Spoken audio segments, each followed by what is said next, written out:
एक ऐसी सुल्तान जिसे इतिहास ने सिर्फ इसीलिए याद रखा क्योंकि वह एक स्त्री थी, लेकिन उसके जीवन का सबसे बड़ा सच इतिहास के पन्नों में छुपा दिया गया। उसकी मोहब्बत, उसकी बगावत और एक ऐसा त्रिकोणीय प्यार जिसने दिल्ली सल्तनत की नींव तक को हिलाकर रख दिया था। दोस्तों, इतिहास के ऐसे अनसुने और रोमांचक पन्नों को आप तक पहुंचाने के लिए हमारी टीम बहुत मेहनत करती है। अगर आपको ऐसी सच्ची प्रेम कहानियों में दिलचस्पी है तो अभी राजरूप स्टोरीज चैनल को सब्सक्राइब कर लीजिए और पास वाले बेल आइकॉन को जरूर दबाएं ताकि हम आपके लिए ऐसी ही बेहतरीन कहानियां लाते रहें। तो आइए अब लौटते हैं इतिहास के उस पन्ने पर। दिल्ली के आसमान में सन 1236 की धूप तीखी थी। सुल्तान शमसुद्दीन इल्तुतमिश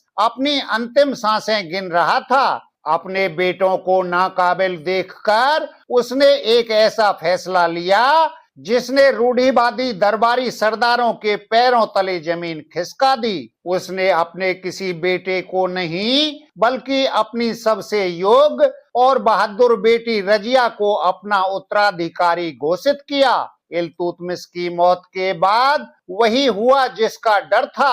रूढ़िवादी अमीरों और उलेमाओं ने एक स्त्री के अधीन काम करने से साफ इनकार कर दिया। लेकिन रजिया कोई आम राजकुमारी नहीं थी। उसने बुर्का उतार फेंका, मर्दों की तरह साहिबाना लिबास पहना, खुला दरबार लगाया। उसकी काबिलियत ने विरोधियों के मुंह बंद कर दिए और वह दिल्ली की पहली महिला मुस्लिम शासक बनी। जनता उसे प्यार करती थी, लेकिन राजमहलों की चार दीवारी के भीतर उसके खिलाफ साजिशों का एक ऐसा जाल बुना जा रहा था जिसकी कल्पना खुद रजिया ने भी नहीं की थी। सुल्तान बनना जितना कठिन था, एक महिला के लिए उस पद पर बने रहना उससे भी ज्यादा मुश्किल था। दरबार के अमीर और तुर्क सरदार हर बात पर रजिया की आज्ञा का अवहेलना करते थे। ऐसे में रजिया को एक ऐसे भरोसेमंद इंसान की सख्त जरूरत थी जो जाति और कबीलों की राजनीति से ऊपर हो। और तभी एंट्री होती है जमालुद्दीन याकूत की। याकूत कोई शाही खानदान से नहीं था, वह एक अफ्रीकी मूल का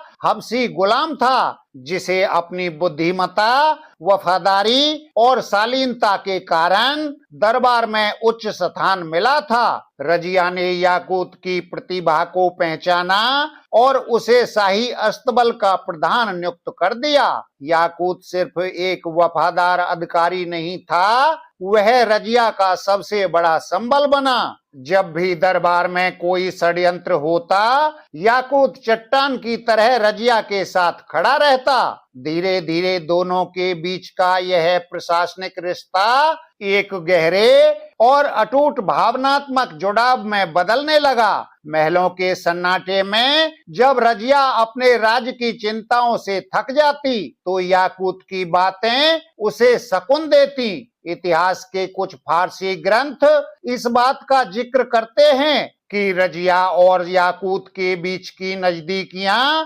शाही शिष्टाचार की सीमाओं को लांघ रही थीं। कहा जाता है कि जब भी रजिया घोड़े पर सवार होती तो याकूत अपने हाथों से उसे घोड़े पर सवार होने में मदद करता था, जो उस समय के पुरुष प्रधान समाज और रूढ़िवादी दरबारियों के लिए किसी खुली बगावत से कम नहीं था। दरबारी सरदारों ने इसे अपनी शान के खिलाफ समझा। एक स्त्री का सुल्तान होना वे पहले ही नहीं पचा रहे थे और अब एक हबशी गुलाम का सल्तनत के सर्वोच्च पदों पर प्रभाव और रजिया के साथ उसकी बेबाक नजदीकियां उनके अहंकार पर सीधा प्रहार थी।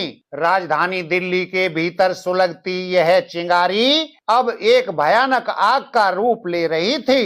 तुर्क सरदारों ने रजिया के खिलाफ गुप्त बैठकें शुरू कर दी। उन्हें एक ऐसा मोहरा चाहिए था जो रजिया को सत्ता से बेदखल कर सके। और यहीं से इस कहानी में एंट्री होती है तीसरे किरदार की, मलिक इख्तियारुद्दीन अल्तुनिया, जो भटिंडा का सूबेदार और रजिया का बचपन का साथी था। अल्तुनिया को लगता था कि दिल्ली के तख्त पर बैठने का असली हकदार वही है, और रजिया के प्रति उसके मन में सत्ता की भूख के साथ साथ एक पुराना एक तरफा आकर्षण भी था। यहीं से शुरू होता है इतिहास का सबसे खतरनाक लव ट्रायंगल। एक तरफ रजिया की याकूत के प्रति सच्ची और विद्रोही मोहब्बत, दूसरी तरफ अल्तुनिया की महत्वाकांक्षा और पुराना अधूरा प्यार, और बीच में सुलगती हुई दिल्ली सल्तनत की सत्ता। दरबारियों ने अफवाहें फैला दी कि रजिया और याकूत के प्रेम ने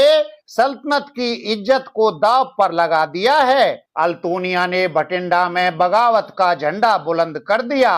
रजिया अपनी सेना के साथ अल्तुनिया का दमन करने के लिए दिल्ली से निकल पड़ी, लेकिन उसे क्या पता था कि इस सफर के अंत में उसका दिल और सल्तनत दोनों हमेशा के लिए बदल जाने वाले हैं। दिल्ली सल्तनत की सेना भटिंडा की ओर बढ़ रही थी। सुल्तान रजिया अपने घोड़े पर सवार, हाथ में तलवार लिए सबसे आगे चल रही थी। उसके भीतर अपने खिलाफ उठी बगावत को कुचलने का जबरदस्त गुस्सा था, लेकिन भटिंडा के सूबेदार मलिक इख्तियारुद्दीन अल्तुनिया ने इस बार एक ऐसी चाल चली जिसकी उम्मीद रजिया ने नहीं की थी। युद्ध का मैदान रक्त से लाल हो चुका था। रजिया के वफादार सैनिक बहादुरी से लड़ रहे थे, लेकिन भीतर घात और तुर्क सरदारों की साजिशों के जाल ने खेल बिगाड़ दिया। इसी अराजकता के बीच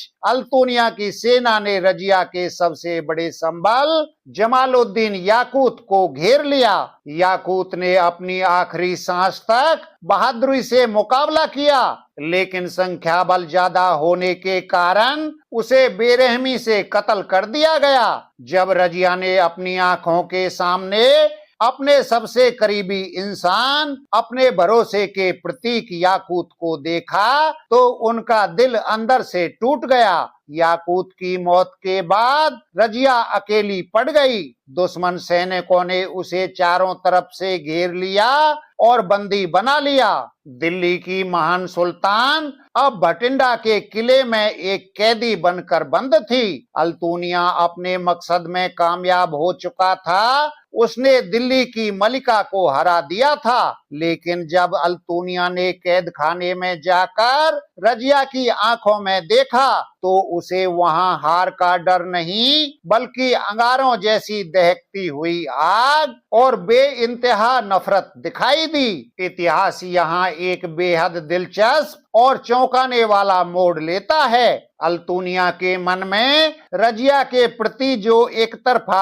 आकर्षण और पुराना प्यार था, वह इस कैद के दौरान सतह पर आ गया। उसने महसूस किया कि वह रजिया को सिर्फ सत्ता के लिए नहीं, बल्कि अपनी जिंदगी बनाने के लिए चाहता था। कैद खाने की चार दीवारी के भीतर राजनीतिक समीकरण रातों रात बदल गए। अल्तुनिया के सामने रजिया ने एक ऐसा दांव खेला जो किसी ने सोचा नहीं था। रजिया जानती थी कि दिल्ली के तख्त पर अब उसके अपने भाई बैराम शाह का कब्जा हो चुका है और तुर्क सरदार उसे कभी चैन से नहीं बैठने देंगे।